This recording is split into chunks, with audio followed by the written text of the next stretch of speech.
Thank you.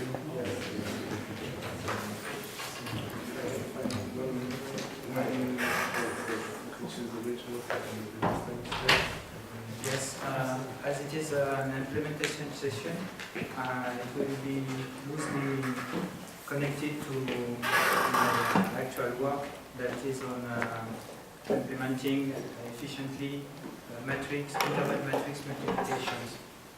But we will speak of numerical reproducibility. So the plan is following. Numerical reproducibility is something that appears in floating point computations. That is important. The first part will be a recall of the techniques to handle with this issue. In interval arithmetic, we somehow solve the problem of numerical reproducibility. Let us say the cause of non-reproducibility of floating point computations have some different effects in interval computations. Some of them are harmless, that will be the second part, but we have to know that some causes of numerical non-reproducibility numerical results are important in when implementing interval algorithms. So first part on floating point computations.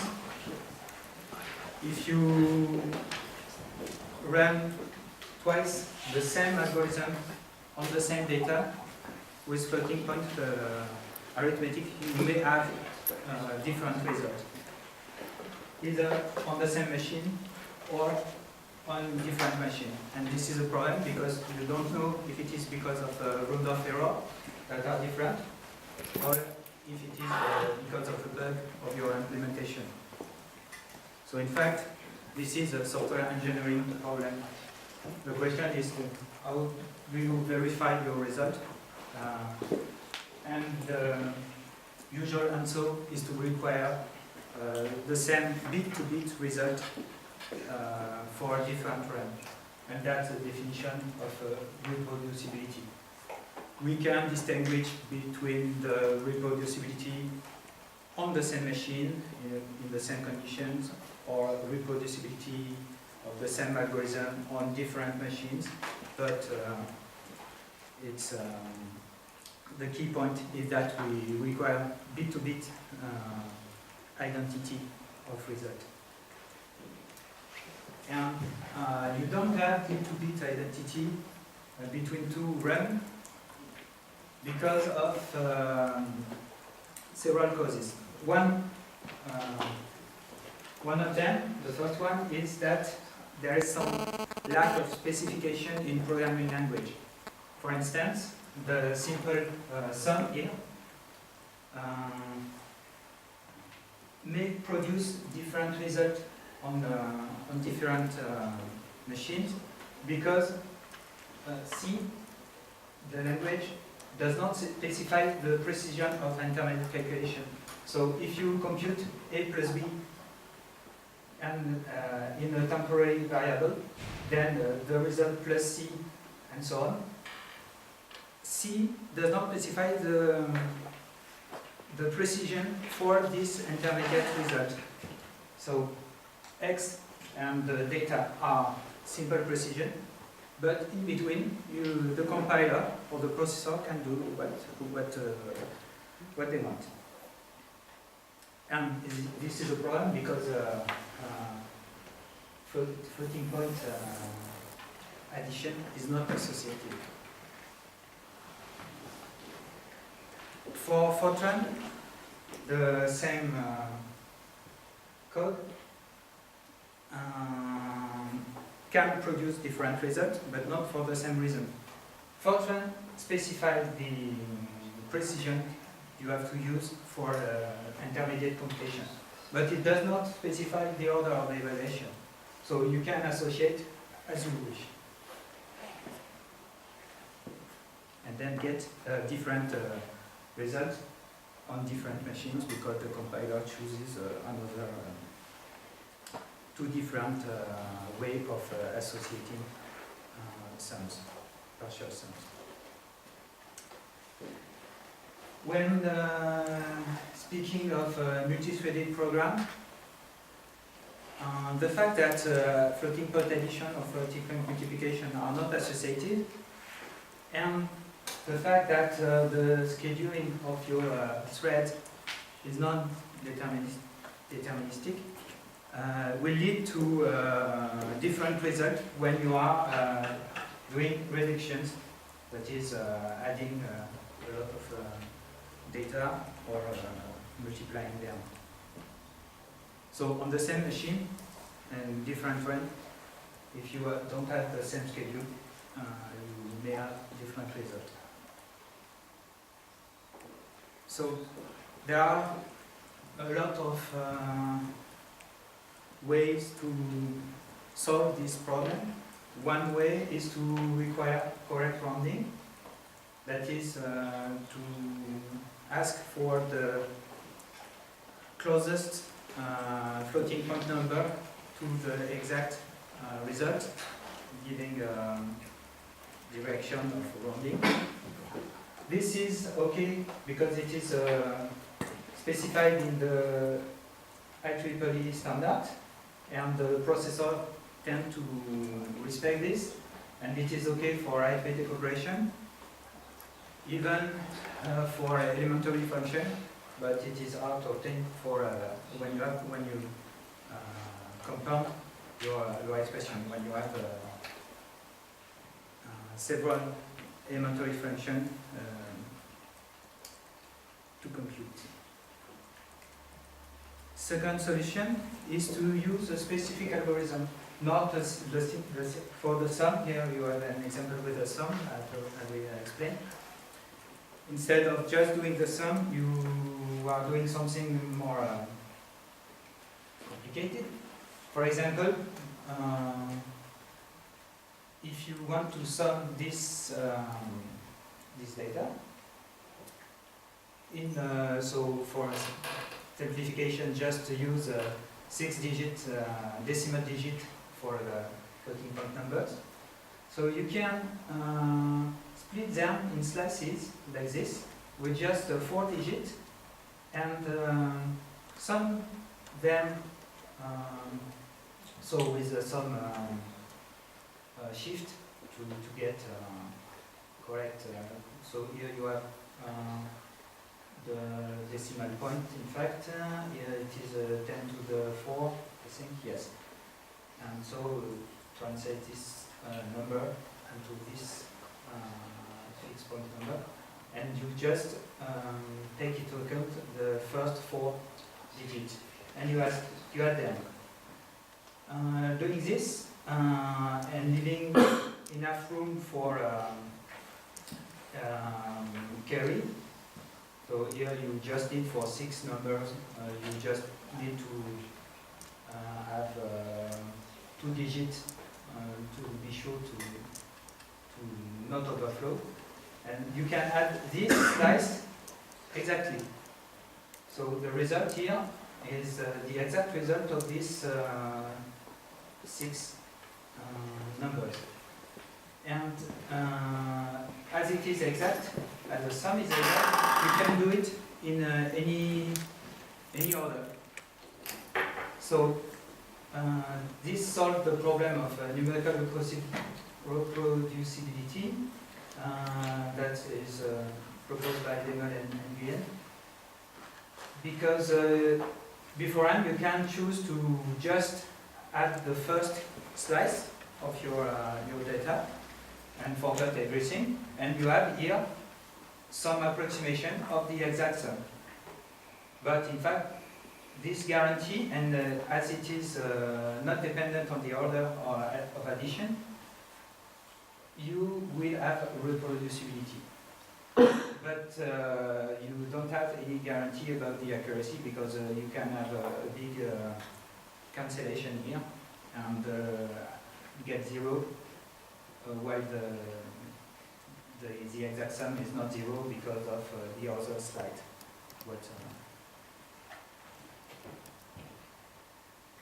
Third solution for linear algebra, the last version of the Intel math kernel library that do linear algebra propose a mode called conditional numerical reproducibility that certify you that you will get the same result in different runs with condition. And the conditions are many. You have to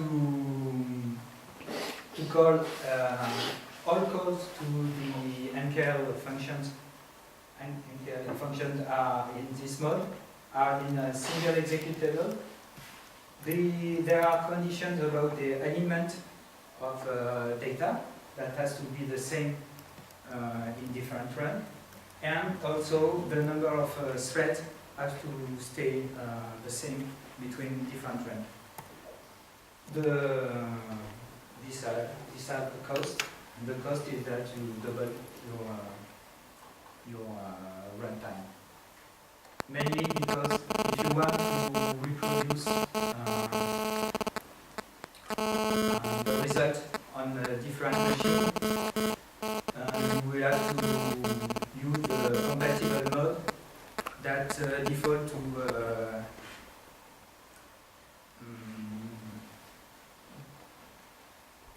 the vector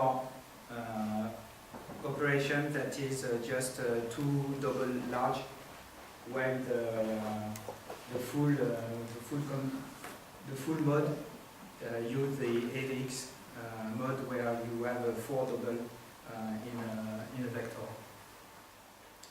So you are doing 2 floating point operation each cycle instead of 4.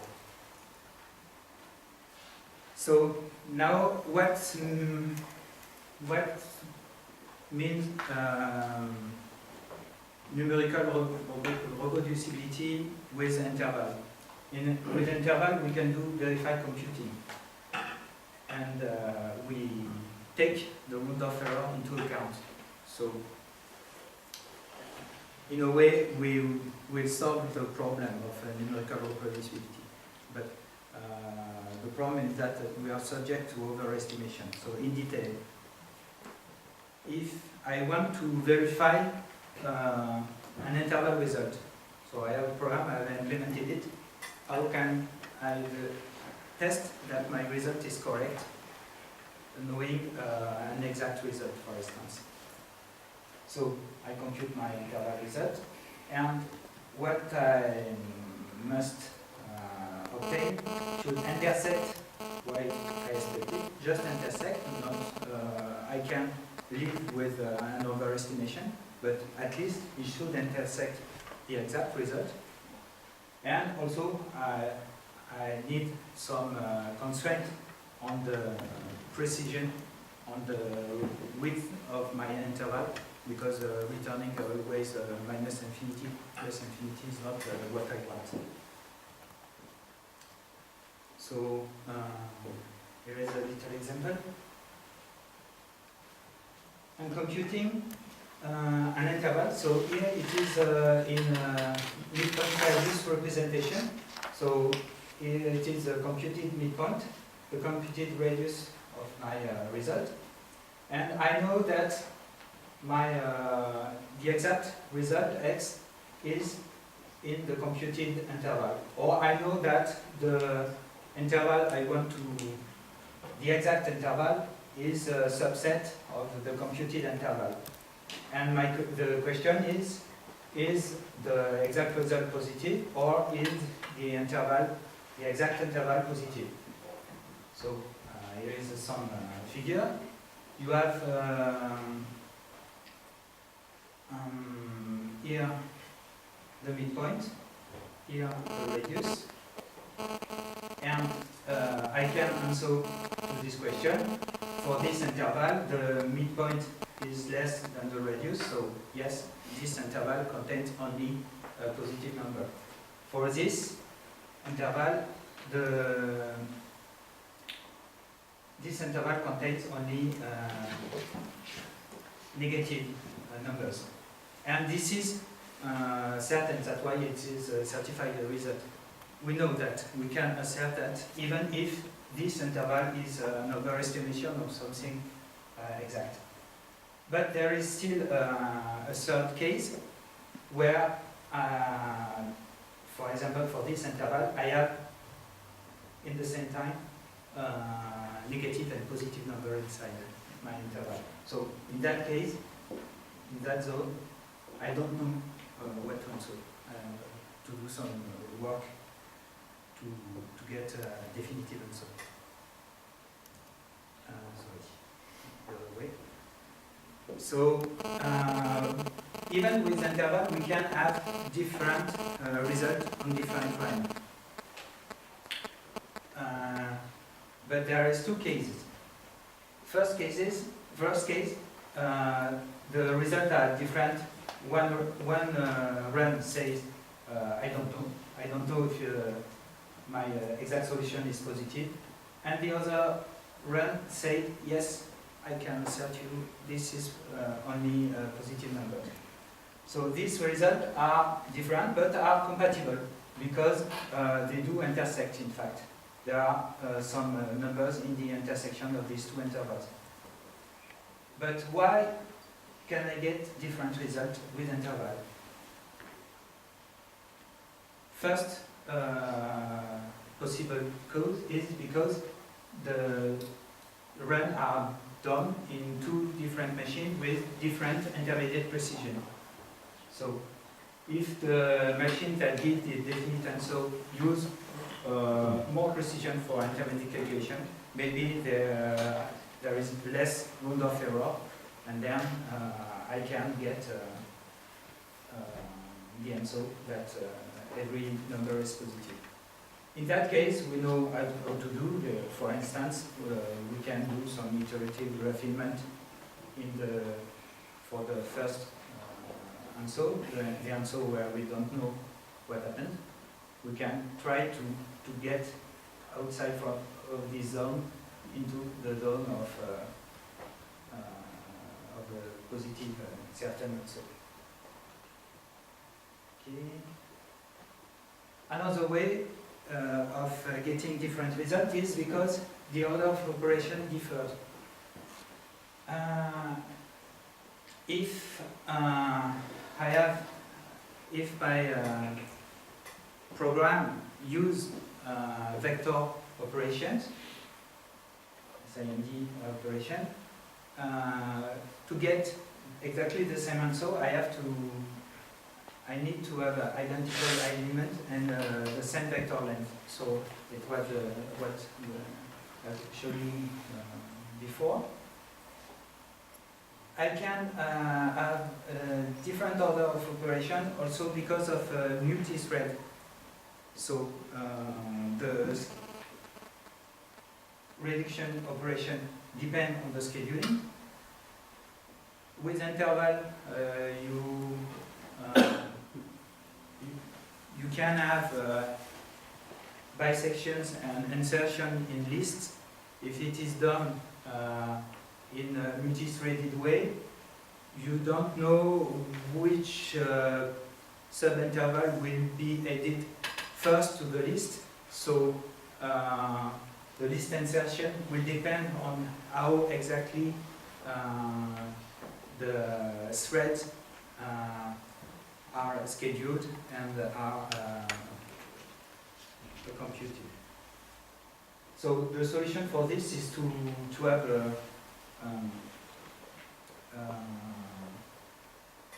a system that can log the scheduling and replay it when you want to debug. If you want to debug your computation, you have to log the scheduling, log the timing, log the list insertion to reproduce exactly the same thing. It is the same thing as for a floating point operation. But now it is also possible to have different answers, okay, but that are incompatible. Some runs say yes, the interval is positive, and someone say no. And here it is a bug. It is certain you have a bug in your program, and it is possible. And I will speak of a problem I have with implementation of interval matrix product, and they can appear. First problem, so you have a bug, it is because the inclusion property is not respected somewhere. First possible thing is that the compiler do not respect the rounding mode. So you have a bug in Bugzilla, there is a number. It is reported since, for GCC, it is reported since 2008, and it is not closed at the time. And here it is. You want a function that computes an interval division. Also, in fact, you want to compute division of two floating point number and get an enclosure of the result. So you have a way to do this portably. In C99, the standard C99, you have a function that is defined to change the rounding mode portably in a portable way across compiler. So first you set the rounding mode to downward, you compute the division and you put the result in the left bound of the interval. You change to upward and you recompute in the upper bound of your interval. And this won't work with GCC. This won't work because the compiler, it won't work when you ask for optimization. With optimization, the compiler say the call to a function to change the rounding mode, okay, you call the function. Then you see a division, okay, you put the division into the left. Then you see a call to another function. And here is the compilers detect a division, detect that it is the same division as before. So as the division is expensive in floating point, it will use the result that is stored in a register and put it in the right. So with this program, you always have thin interval reduced to 1. Another thing, inclusion property is not satisfied because math libraries do not respect also the rounding mode. So here is an example of floating of interval matrix multiplication proposed by Boom in 1999. So you have two interval matrices. The output is an enclosure of the exact product. The trick was to use the mid-rad representation of interval. So you convert your matrix into their mid-rad representation. So you get a mid-rad matrix and a radius matrix. And then here you have a way to compute, so it is rounding up and rounding down. You have a way to compute interval matrix product with floating point matrix product. Here you have 1, 2, 3, 4 point product. Okay. I almost finished. And now I want to implement this in C. I want to implement this algorithm in C. It's okay because here it's a floating point matrix product, so I can use library, linear algebra library, and call the floating point matrix product. But it won't work because here I have to change the rounding mode. and there is a problem. I don't know what is the algorithm that is used to compute the product here. If it is a fast algorithm, Strassen-like, for example,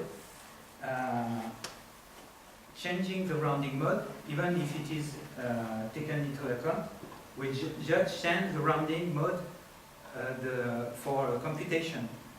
And it is not what is intended. Here, what I want, in fact, is I want an upper bound of my product, and here a lower bound for the lower bound of the product. And with Strassen, you have the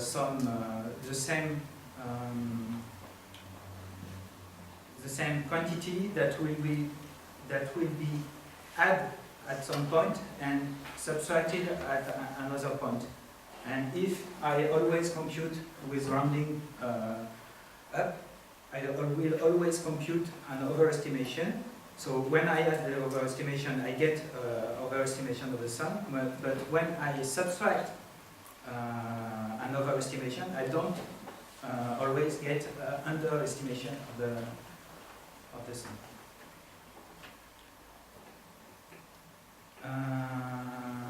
Okay.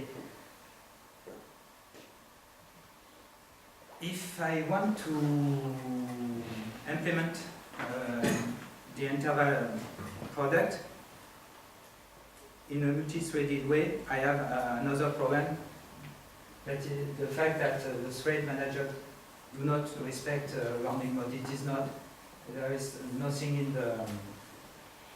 the specification that say what happened to the rounding mode. The only line I can read in the OpenMP specification is here. Is that it respect Fortran 2003, except the part where the rounding mode are defined, and it is noted as not supported. So we can interpret it as they don't support the rounding mode. Last thing, I have to be sure of the order of operation, because Rump uses this theorem to save one or two floating point operation in the previous algorithm I show you here. You can save one floating point operation here, floating point matrix product, using this theorem. So, but the problem is that you have to compute these two quantities in rounding to nearest. From the point of view of rounding, it's okay, but you have to compute them in the same order. If your library is multi-threaded, you don't know if they will be computed in the same order. So, as a conclusion, I will ask you two questions.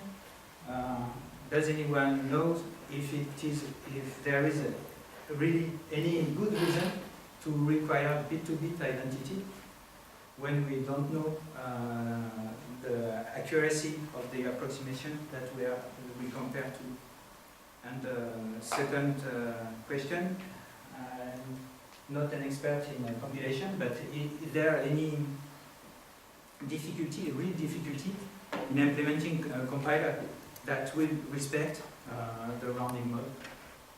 Because I don't see anything really difficult. Is it just a matter of working force that are lacking? And this was my conclusion. Thank you.